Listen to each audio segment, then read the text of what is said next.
7-seater compact SUV. Punta lang tayo sa showroom.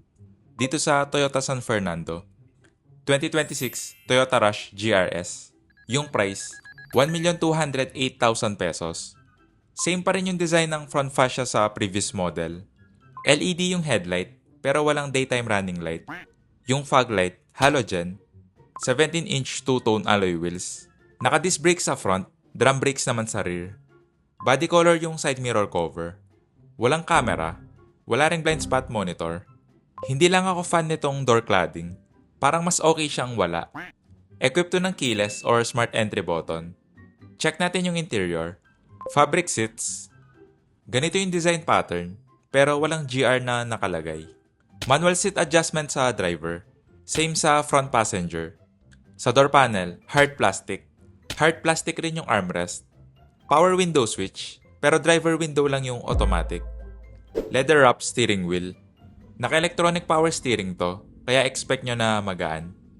Tilt adjustment nga lang tong steering column, hindi siya telescopic. Push start ignition. Analog gauge cluster with multi-info display. Pagdating sa visibility, okay naman, medyo mataas yung ride height. Hindi nga lang kita yung hood, pero hindi naman big deal pa. Hindi rin sobrang kapal ng A-pillar, kaya less blind spot. 7-inch infotainment screen.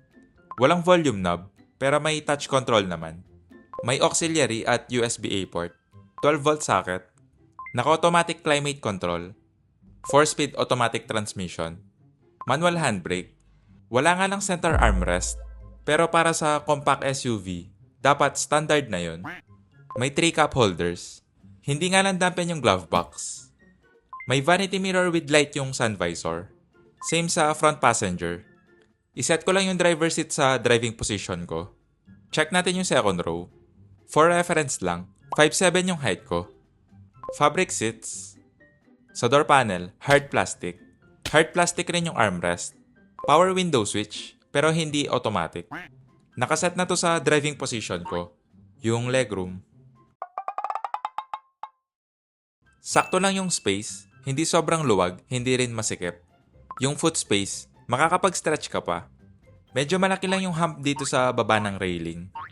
May slide adjustment kung gusto nyo lang bawasan yung legroom. Hindi flat yung floor, mataas yung hump na medyo malapad. Medyo bawas lang yung foot space dito sa side dahil dito sa hump. Okay naman yung foot space dito sa middle seat, pero yung seating position, medyo hindi okay. Walang USB port, pero may 12-volt socket naman.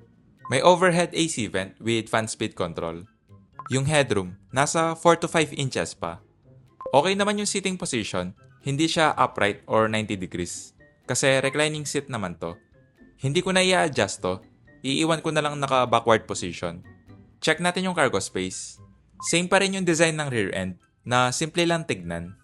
LED yung taillight. May reverse camera, parking sensor, GR Sport badge, rear diffuser na may GR lettering. Hindi pa to equipped ng power liftgate, pero okay lang naman. Malaki na rin yung cargo space. Wala nga lang underfloor storage. Ganito naman yung space pag naka-fold up yung third row. Check natin yung spare tire. Naka-alloy wheel. Medyo malaki na rin yung entrance pa third row. I-try ko lang kung mahirap bang pumasok.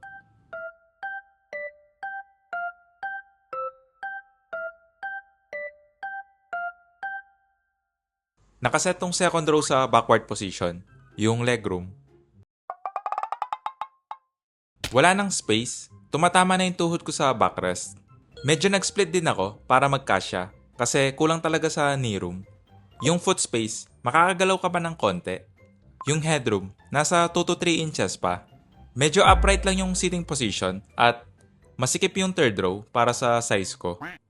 May cup holder at storage sa right side. Same sa left side pero may 12-volt socket. Check natin yung engine bay. 1.5 liter gasoline engine. Based sa engine specs, parang sakto lang yung power output para sa ganitong compact SUV. Wala ring available for test drive, kaya hintayin na lang natin mag-comment yung mga Toyota Rush owner. Palike na lang and subscribe. Paalam!